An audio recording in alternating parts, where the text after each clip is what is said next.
Hey, my name's EDDBUD. Welcome back to the channel. Here's my 100-mile performance review of the Nike Pegasus Turbo 2.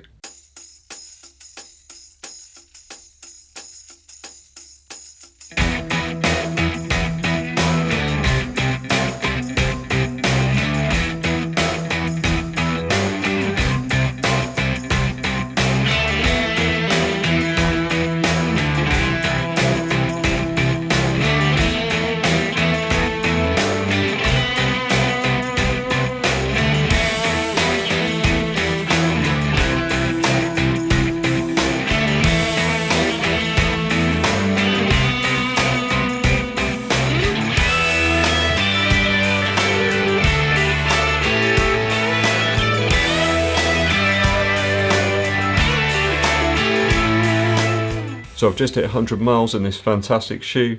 If you're here looking for advice on whether you should purchase this shoe or not, you're in the right place. Should you invest in this green machine? Well, let's get to it. So in terms of fit and feel, at 100 miles, the toe box in this shoe really is great. It is slightly voluminous, there's a lot of room there, but that hasn't really been a problem for me. I certainly wouldn't resize, I'd go true to size in this shoe. So over the course of a couple of months utilising the shoe, it's certainly one I grab and that I reach for straight away in terms of any type of training activity. It's a very versatile shoe. One of the things I particularly like in terms of fit and feel is the lockdown that can be achieved over the forefoot. This lacing system really does work exceptionally well for me. That double eyelet system running down both the left and right sides of the forefoot works brilliantly, and I really do hope that Nike utilise that system in future iterations of some of their running shoe lineup. I really do like the more minimalist approach to the upper on the Pegasus Turbo 2 over the original iteration of the shoe. Certainly the removal of that racing stripe across the toe box here and the more minimalist approach here at the heel area of the shoe really are improvements. I'm finding that the upper over 100 miles holding up really well, no signs of wear whatsoever, no sign of it flexing or loosening. The neoprene tongue, once you get used to it, you certainly need to get used to it, you need to make sure you smooth it out both sides. It can bunch up as you're tightening the laces.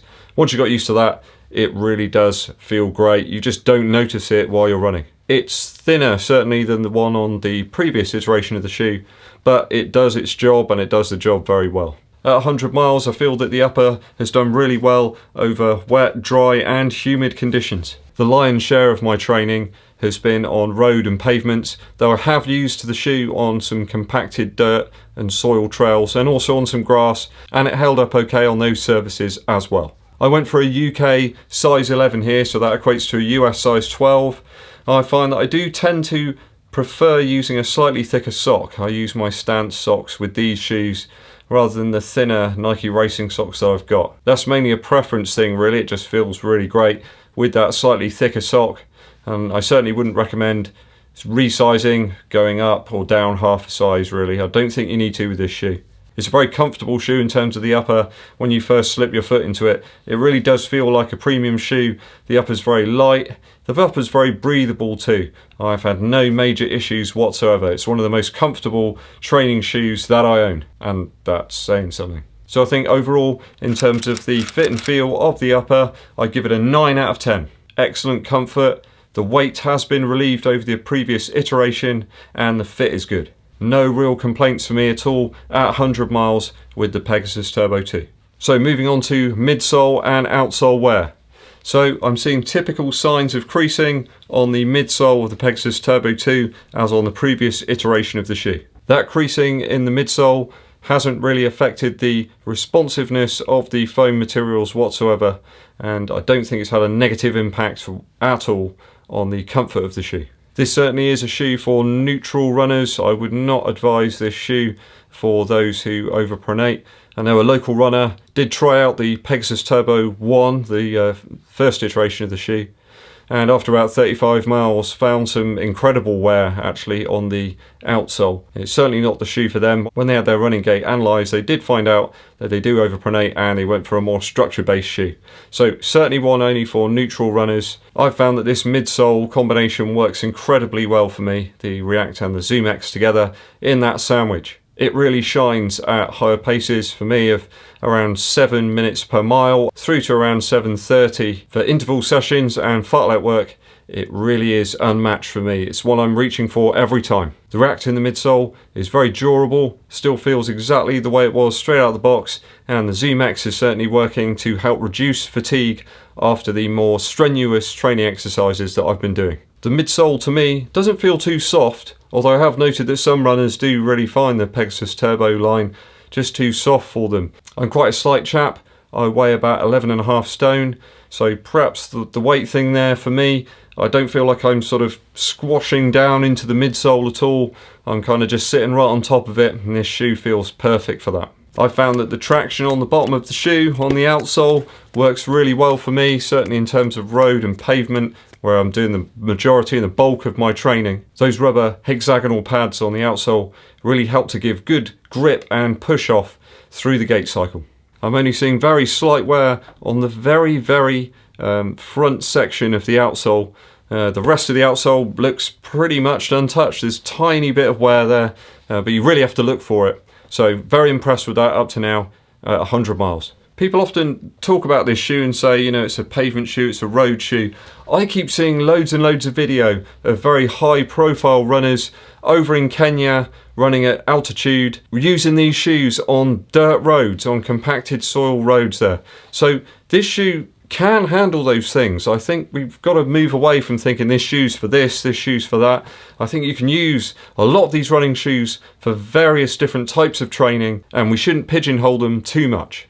I'm not seeing too much degradation in terms of the split between the two parts of the midsole. At the very back here, there's a little bit of separation, but I'm pretty careful with my shoes.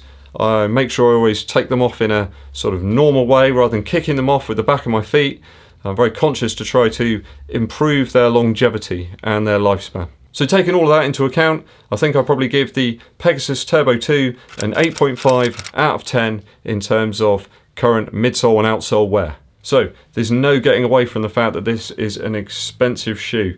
At retail it is pricey. So what I would suggest is, in terms of the fit, the feel, the performance and the versatility of this shoe, if you can manage to get a bit of a discount of maybe even 20 or 30 pounds, it is a real winner. I don't think there's anything that really comes close to this in terms of versatility. I think you have to take into account the slightly decreased weight of this iteration of the shoe, and also the potential for a huge number of miles. I know Kev Burton's got a couple of pairs of the original version of this shoe, and the midsole just keeps on going. I think he's got over 500 miles into one, and they still feel good as well. I take Kev's input and his experience using those shoes very seriously. I think I can probably get 350 miles out of this before the midsole degrades too much to use for those faster paced training runs, like the interval runs and some of the tempo runs that I've been doing.